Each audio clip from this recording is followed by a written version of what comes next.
Hello everyone, GM. Welcome back to another episode of Overpriced JPEGs.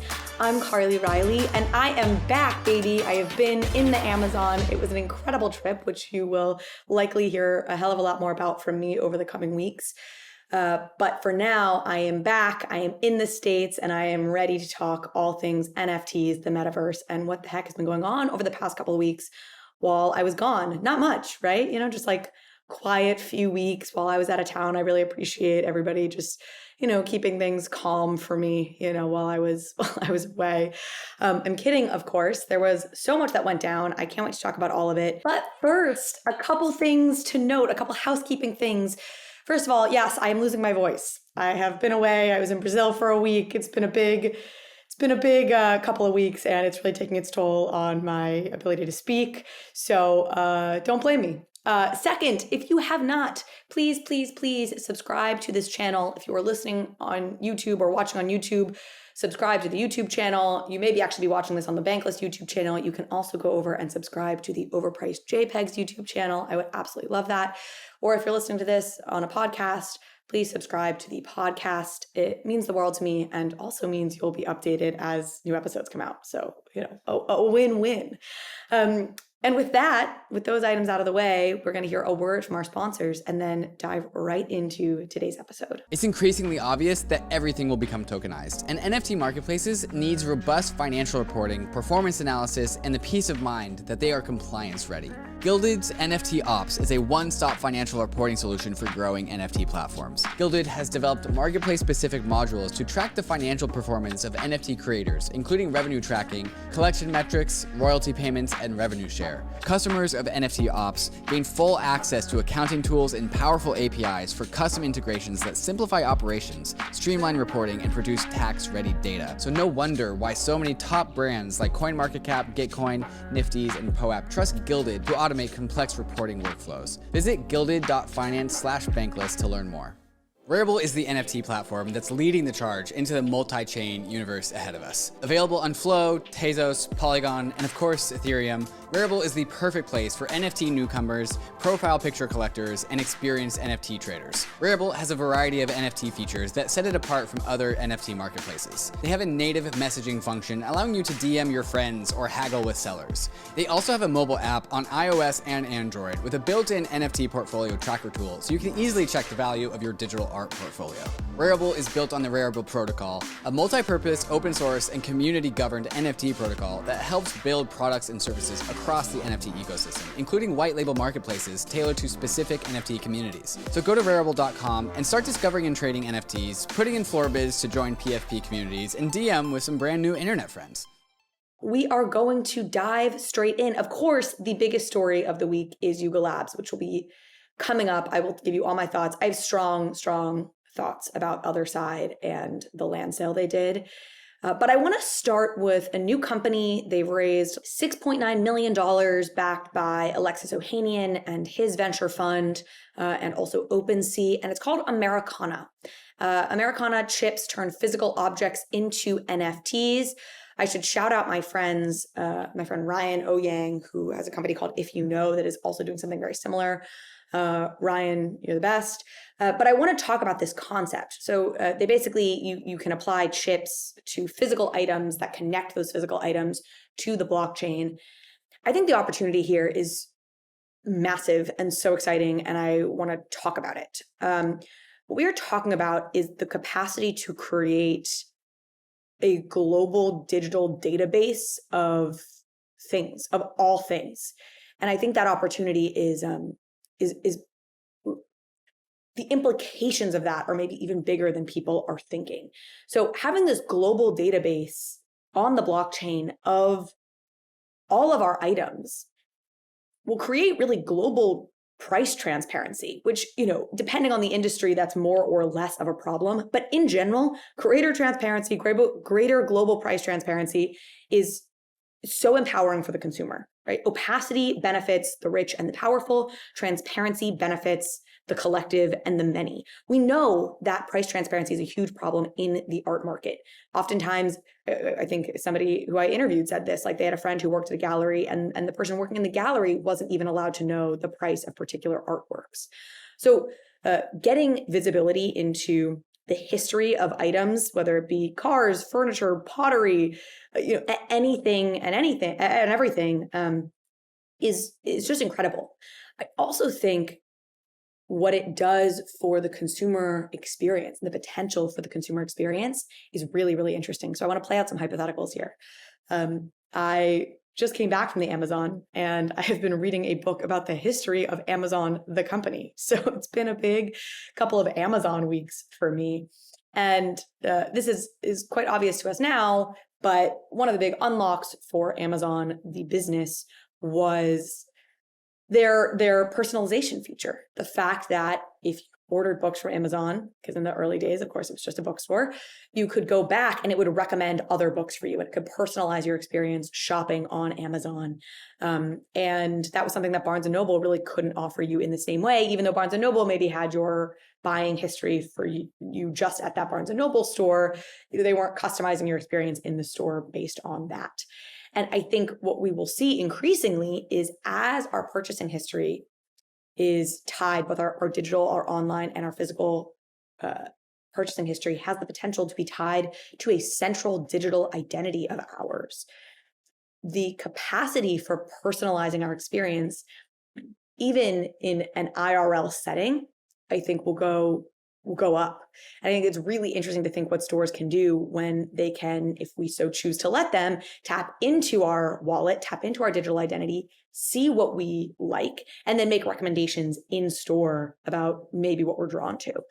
We started to hear this, Scott Galloway and Kara Swisher actually have been talking about this when it comes to like Apple. Like, why don't they get personalized experience or personalized treatment when they arrive at an Apple store?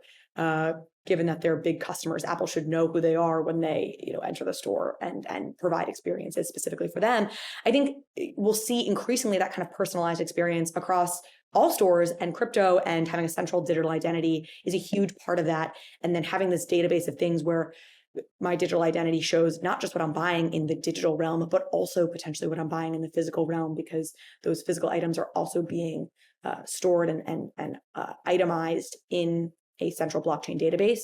I think it's incredibly exciting what could come from that. We're maybe a decade away from these kinds of experiences, but this is where the world is moving, and Americana is on the forefront of that. So wanted to flag that company for you to check out, and also shout out, if you know, my friends Ryan. Sorry if y'all can hear the honking in the background. I am in New York City. Shout out my friend Ryan Ouyang and his company, if you know. Okay, y'all, the absolute biggest story of the week, of course, has to do with YugaLabs and Bored Apes, because nobody can move media cycles like the Bored Ape Yacht Club. That's what you get when Gwyneth Paltrow and Jimmy Fallon and every other celebrity in the world seemingly has bought or been gifted your token. Okay, by now you all probably know the, let's call it a scandal with YugaLabs and the Otherside metaverse land drop that they did last Saturday.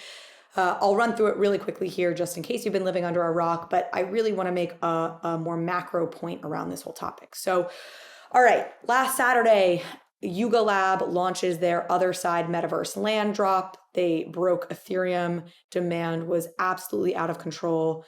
Gas wars were absolutely out of control. An estimated $100 million were lost in gas fees. People trying to scoop up the 55,000 Otherside land pieces that were for sale. I don't even think it was a full 55,000, because some of those were going to Bored Ape yacht holders and Mutant Ape yacht holders. The real scandal, though, in my opinion, came after this debacle, which was the YugaLabs response. And YugaLabs essentially blamed Ethereum, very much seemed to divert attention or blame from themselves, and took this as an opportunity to say, I guess, Ethereum can't handle us, and if we're going to scale the way we want to, we're going to need to create our own ape chain. This was really not taken kindly from the community, who felt like there were any number of ways that YugaLabs could have at least mitigated how bad this was, that there was $100 million lost. You had somebody from Syndicate DAO tweeting, saying basically, hey, with like these couple gas optimization tweaks in their smart contract, we could have saved like $80 million of this. Vitalik did come out and basically say, gas optimized contract really wouldn't have solved this thing fully. So I think there's some back and forth about that. But all in all, this felt like laziness on the part of Yuga. The other thing that's strange is they had KYC'd everybody who wasn't an ape holder or a mutant holder. They had actually done KYC on everybody. So in theory, they had a sense of how many people might be trying to buy in, and they could have used that information to try and mitigate the situation that went down by having time windows for, different people had different time slots in which they could try to mint. I mean, it seems like absolutely there is some blame to be laid at the feet of YugaLabs, and their unwillingness to take it really rubbed people the wrong way. I will say this. I'm about to lay some FUD on YugaLabs, which is not a particularly brave thing to do since right now YugaLabs is already being kicked from a variety of different corners. And this is not meant to say I'm overall bearish on YugaLabs. I think they have a lot going for them, namely a crazy amount of resources and a certain amount of brand moat, just, their community, the visibility of them. But I will say one thing here, which is after the acquisitions they made of Meebits and of CryptoPunks, which was very quickly followed up, as people might remember a couple months ago, very quickly followed up with the announcement of ApeCoin, the release of the trailer for Otherside. People were just salivating. I mean, just in plain view, just ogling over YugaLabs. And Zeneca and I had a conversation on this podcast in which I asked him how much luck he thought played into the leading projects in this space, which was a couched way of me saying what I really wanted to say, but I wasn't really bold enough to say at the time, which is I felt like YugaLabs was getting way too much freaking credit, because as far as I could tell, like we were all salivating basically because they had managed to get ApeCoin listed on all of the major exchanges at once. And it was like, oh, the execution of YugaLabs. And yes, there was a great execution of like the announcement of the acquisition quickly followed by ApeCoin and their ability to just build on their announcements. But like, this wasn't like mastermind Steve Jobs building Apple over a decade. Like this wasn't some like crazy mastermind scheme. This was like, solid above average executing from a brand with a lot of money that should be able to execute. But here's the real point. Here's the bigger picture point. YugaLabs should not be doing a land sale at all. Why? Two really straightforward reasons. First of all, in terms of a community strategy, it's a big fat loser. It's a terrible community strategy. We'll talk about why. It's also long-term, I think, a terrible economic strategy, and we'll talk about why. So on the community front, there was a leaked deck from YugaLabs a little while back that showed their plans for this broader metaverse and talked a lot about the bigger Yuga ecosystem that they were planning on building. And that leaked deck said they want to invite the larger NFT community into the Bored Ape ecosystem, call it. They know Bored Apes are wildly expensive. This is a problem that all NFT projects face. We talked about it. I talked about it extensively with Doodles co-founder Poopy. Like, if you only have 10,000 NFTs or, add mutant apes, 30,000 NFTs, whatever, like, how do you get more people into your ecosystem? But I'd say go even broader. Like, forget trying to invite the larger NFT community in. If you're YugaLabs, you're trying to get the whole freaking world in. You want 8 billion people into your ecosystem. That's how big you should be thinking. And it's the attention economy. I mean, Bored Apes should want to be the oasis from Ready Player One. Like, Bored Apes should be shooting for, YugaLabs should be shooting for every human on the planet puts on a headset every day and 100 times a day are logging into the Bored Apes metaverse, right? Like, why not? The problem is they're not going to do that with 55,000 pieces of land. It's never going to hold 8 billion people. So you're limiting the number of community members realistically that can fully participate in your ecosystem. Now they may say, no, we're not, 8 billion people maybe can be on these 55 plots of land. No, inevitably you are limiting the number of users you are going to have. Let's talk about why. Roblox. Roblox is the perfect example. Roblox has benefited from huge network effects. People's friends are on there building games, so they want to get on there and build games.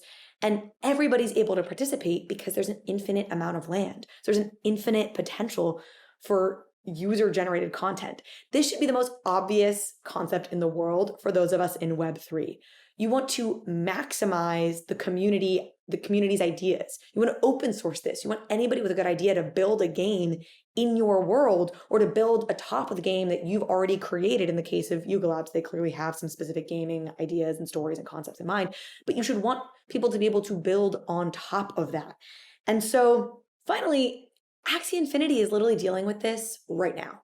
Axie Infinity did a land sale a couple of years ago at this point. They've done very little with that land. And they alluded to and sort of mentioned earlier this year that they would likely be giving out free land at various points, in addition to the land that they've already sold to people. Now, this, of course, made the community furious, the people who hold the Axie Infinity land, because they felt like, are you kidding me? Like, I spent all this money on the land, and now you're going to dilute the share of my land by giving out free land. But Axie wants to give out free land because they've recognized this exact problem that YugaLabs has now just painted themselves into, which is they don't actually want to limit the creative potential of their universe by who can afford to buy the land and therefore determine what gets built. Limited land means limited builders, means limited upside potential. That's just the reality. Okay. Why is this economically stupid? YugaLabs has now just set themselves up to be beholden to 55,000 landholders. They are expected to create a return for these 55,000 landholders who may or may not themselves do anything to boost the value of the land, who may or may not themselves do anything to boost the value of this community. Again, this should be a very obvious concept to anybody who's in Web3. YugaLabs should end up feeling beholden to whoever is creating the most value, is being the most productive, is doing the most in their metaverse. That's who they should be rewarding. Not rewarding the 55,000 people who happen to be available on a Saturday night at 9 p.m. Eastern and had the ape coin to buy into their land sale. Like, that's not inclusivity.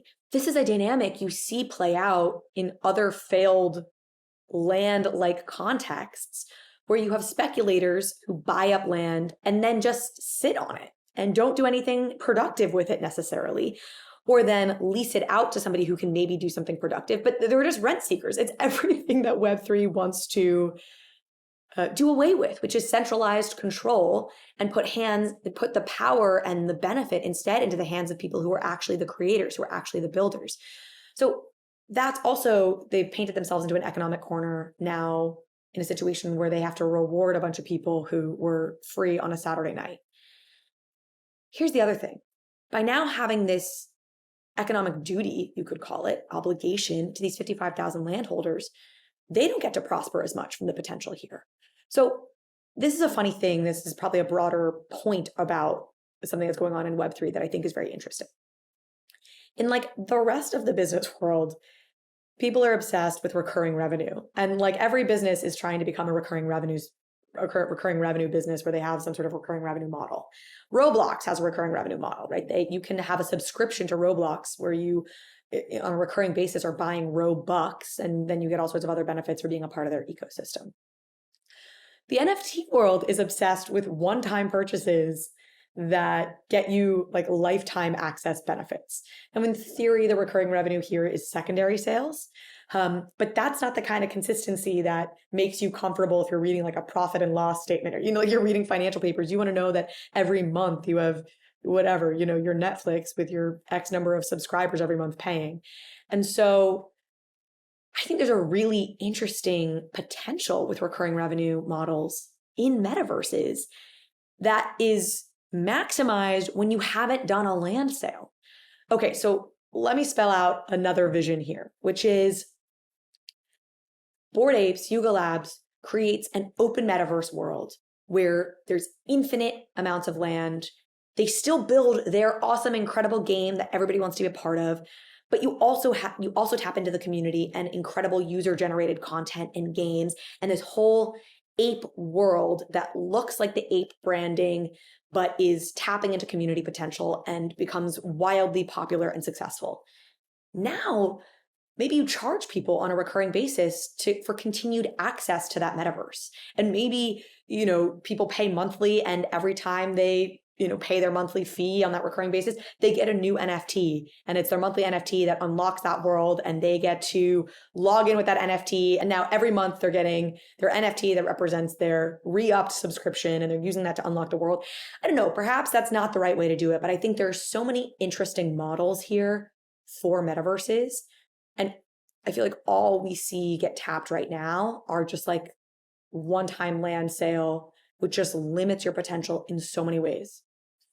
It's disappointing too, because YugaLabs does have the total potential to create the interoperable oasis, and they have the community, they have the brand recognition, they have the name brand. Like, they could have done it, and I think this was just a complete missed opportunity. So my prediction, though, is somebody will get this right. I'm sure there's projects working on it. I think there will be a big NFT project. I'm bullish. Like, I like the idea of these NFT projects building their own metaverses. I said it when YugaLabs made their announcement. I think that makes a lot of sense. That's where the energy is right now, that people have connections to their NFTs. These NFT projects should be launching their own metaverses. They just shouldn't be doing it like this. So my prediction is you will have an NFT project that launches a metaverse, in my opinion, in the right way, which is to not have finite land sales, to have it be infinite.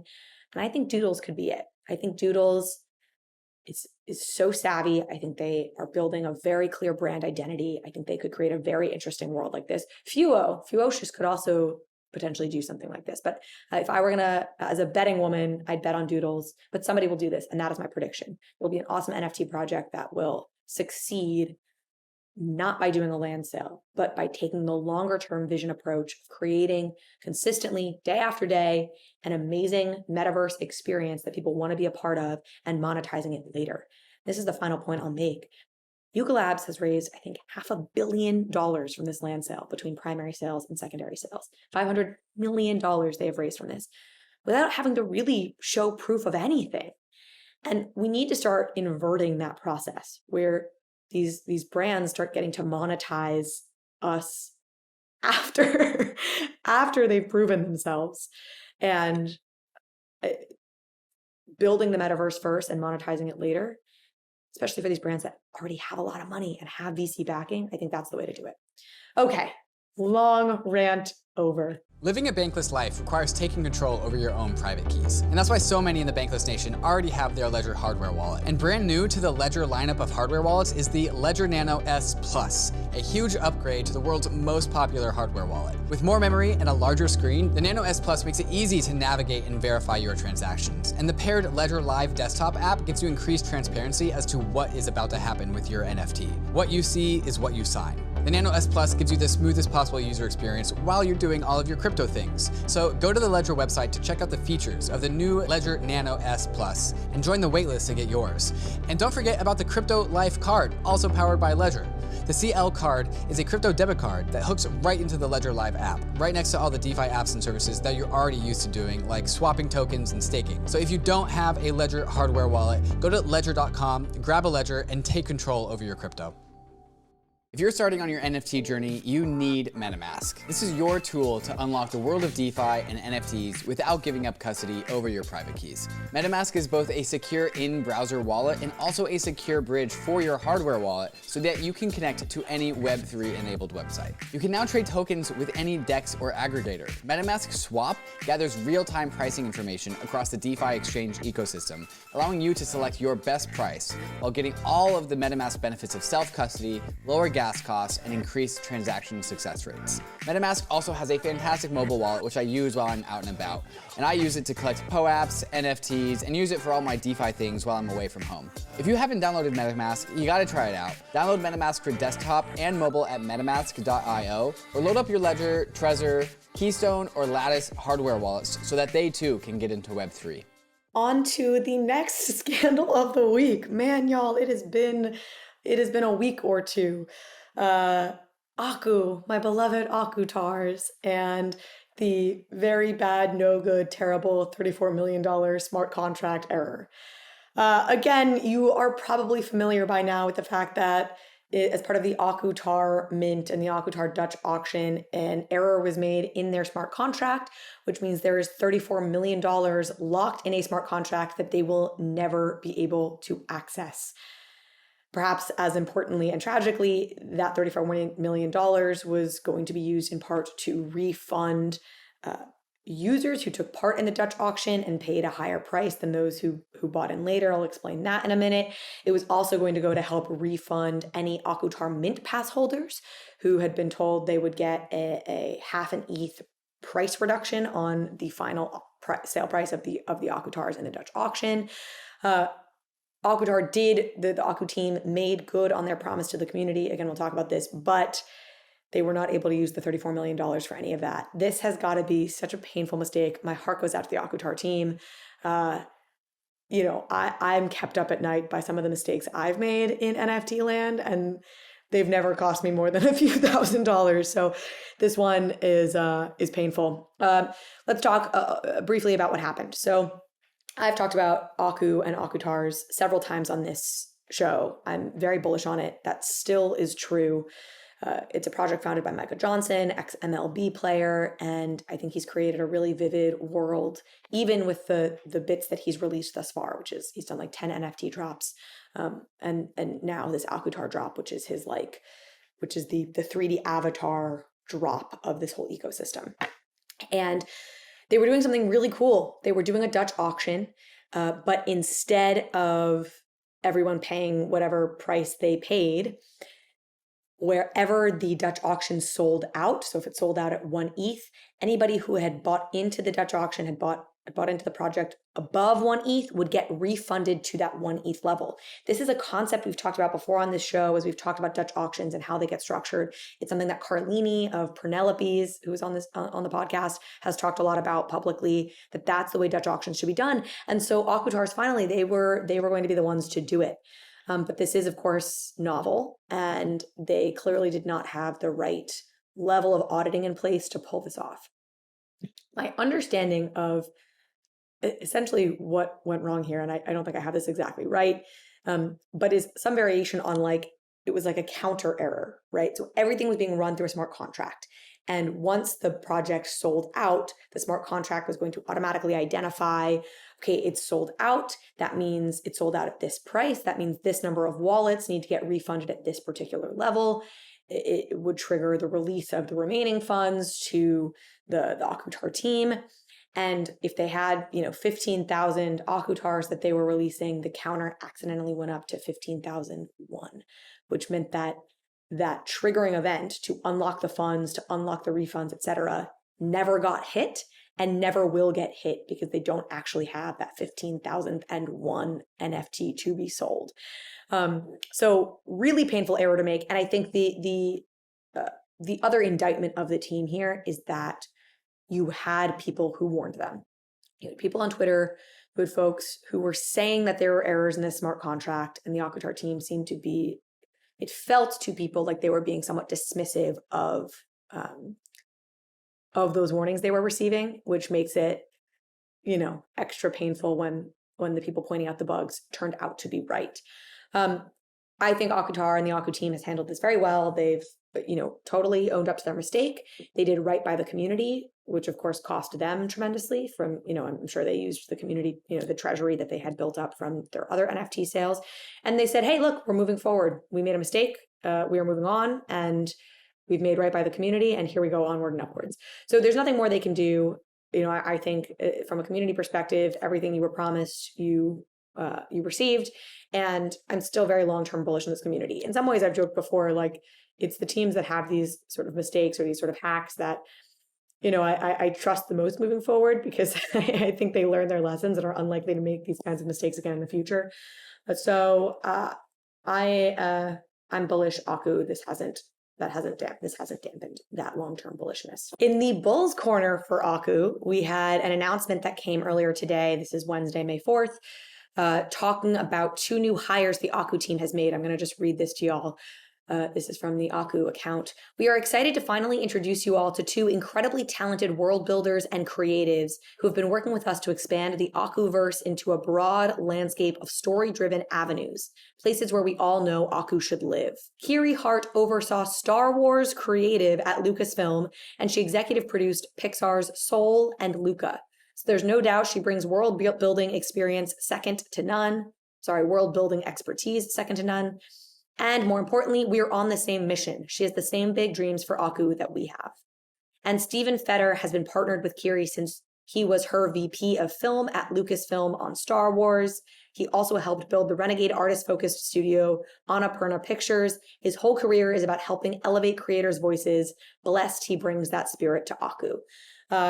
Seems like they've made two impressive hires, and I just think Aku has good potential, better potential than so many projects out there when it comes to creating long-term intellectual property that has deep resonance for its community. From the very beginning, it's set up with that kind of potential. The NFT drops, the 10 NFT drops they did initially that were animated, there's a feeling they evoke, and they are just so clearly well poised to be films, TV shows, video games. Like there's so much you can do with this character. I feel it so strongly. So go Akutars. Poor execution, but onwards and forwards. Okay, wow, it's just been scandal after scandal. This perhaps not really such a scandal, but Ryan Carson announced he is leaving Moonbirds. Really, it seems like this is about him starting his 121G fund. He's basically starting a fund to invest in NFTs. I would love to be a part of it. I'm not yet an accredited investor. God damn, this is my soapbox about accredited investing. Should not be about the income you've made for the last 2 years. It should be about your financial literacy, and we should all be subjected to a financial sophistication test, just like we have a driver's license test, and that should determine whether or not you're an accredited investor. But I could not invest in Ryan Carson's fund, but I am bullish on it. I'm bullish on Ryan. I know he got some, I guess, hate from the community. People really didn't like some of his tweets, when he was COO of Moonbirds. I'm going to be honest, unpopular opinion, I did not mind it. The stuff that people were getting kind of rubbed the wrong way by, I didn't see problems with any of it. I think he got in trouble for some floor talk he did.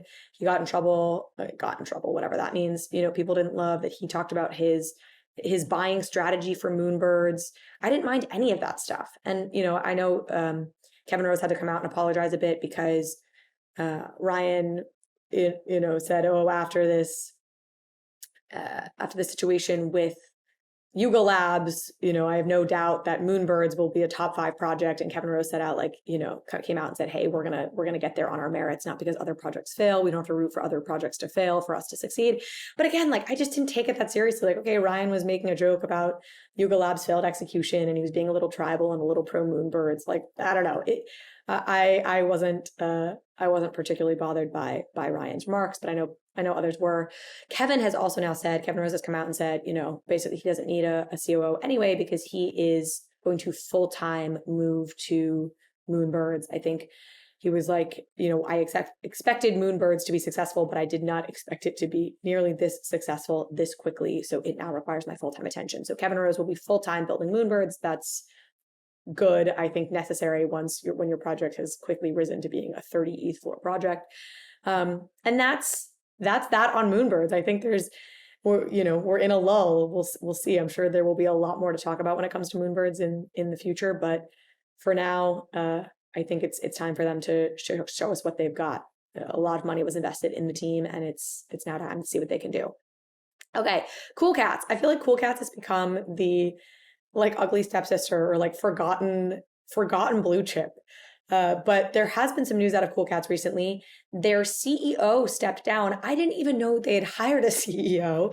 This shows you, I guess, I don't know if that's an indictment of me or of Cool Cats. But their CEO, Chris Hassett, has stepped down. Seems like there's no bad blood for whatever reason. It just didn't work.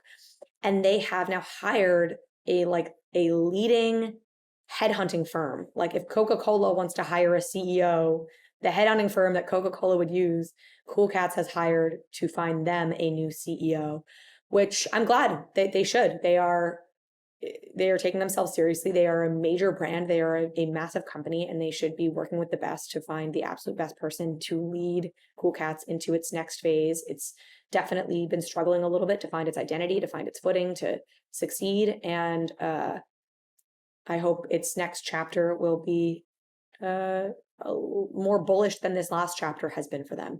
I think moving into gaming was the wrong move. I think they did it too quickly. Hindsight's 2020. Maybe that's the obvious call to make now, but yeah, it's they need to figure out their new roadmap. On a bright spot, Doodles has announced that they have some big announcements coming. I continue to be very, very bullish on Doodles. I felt that way since my interview with Poopy. I think it's very clear this is one of the most talented teams in the space, bar none, and they are strategic, they are hardworking, and they just understand the industry. And I will wait with bated breath to see what their upcoming announcements are. Like I said, maybe one of them will be their open metaverse where they don't do a damn land sale. Finally, on a final note here, Berkshire Hathaway held its annual shareholders meeting this past weekend. Little known fact about me, I'm like a total Warren Buffett fangirl. I absolutely love Warren. I went to the Berkshire Hathaway shareholders meeting back in 2016. I wrote like a whole op-ed about it because I loved it so freaking much. They call it the Woodstock of capitalism, and it's just like the most joyful gathering of people, and it's the absolute best of capitalism. It's capitalism not run amok. It's capitalism where money is deployed to make companies better, and it benefits us as consumers. And so I absolutely love Warren Buffett. I love Charlie Munger, his business partner. However, Warren and Charlie do not love Bitcoin. They do not love crypto. Charlie called out Bitcoin specifically in some very harsh terms. He called it both stupid and evil. Neither of them are ones to mince words. He said it was stupid because it could very easily go to zero. He said it was evil because it undermined our Federal Reserve System, which we desperately need. And look, I don't begrudge them their Bitcoin FUD at all. Obviously, I don't agree with them. I'm more of an Ethereum maxi than I am a Bitcoin maxi, so I would never desperately defend Bitcoin, but obviously I think they have this totally wrong, and I think they are fundamentally misunderstanding the value proposition here. But Berkshire Hathaway cannot be denied. It deserves nothing but reverence and respect from all of us. They have the most consistent high long-term returns of any company. If they were a hedge fund, they would be returning, it's like 20% year over year returns that they've managed in the last many decades. I mean, they are so incredibly consistent, and they're consistent because they invest in businesses that they understand. Warren Buffett knows what his sphere of competency is. He talks about it over and over again. Understand your sphere of competency. He compares it to like a strike zone. Understand what zone, in which zone you can hit a home run, and wait for the pitch to be in that zone and crush it. That's what he does. He can wait for pitch after pitch until it hits his zone of competency. They missed tech stocks, right? They didn't invest in tech companies because he couldn't understand the multiples. He couldn't understand the value proposition there. And so, he misses plenty of things, but when he hits big. And I just love them. So this is really just a Warren Buffett and Charlie Munger appreciation plug. And here's the reality. I want to give some credit to their FUD. Here is what I'll say. Warren Buffett determines the intrinsic value of a company, and then he buys stock in companies whose stock price is below whatever he's determined its intrinsic value to be. How does he determine intrinsic value? Well, that, of course, is the secret sauce. But, fundamentally, it's about looking at a company's moat. It's looking at its revenue. It's looking at its free cash flow. It's modeling things out, right? Like, they can look at a whole bunch of financial indicators, numbers, shareholder letters, annual letters, whatever, and make really savvy business decisions about these companies. The reality is, how do you determine the intrinsic value of dead fellas? Of course you can't. What's the intrinsic value of Bitcoin? I don't know. And nobody can know this. And these are much more gamble-y assets. These are glorified casinos we're playing in. These are very much, we are glorified gamblers, those of us who are playing in the NFT space. And sure, we can have a feel for things, and there are people who have clearly managed to do well consistently and probably have some skill. But a lot of this is luck, and it's certainly not based on the kind of mathematical rigor that Warren and Charlie apply to their investing strategy. And we have to acknowledge that. And we should not feel so territorial about our love for NFTs and the blockchain to not be able to acknowledge that there's some truth in the shade that Warren and Charlie throw our way. All right, folks, that's our show for today. I am so excited to be back. I will be back next week, the week after. I'm not going anywhere anytime soon. So next week we'll have Zeneca on for our Moment of Zeneca weekly recap. And with that, have an awesome weekend.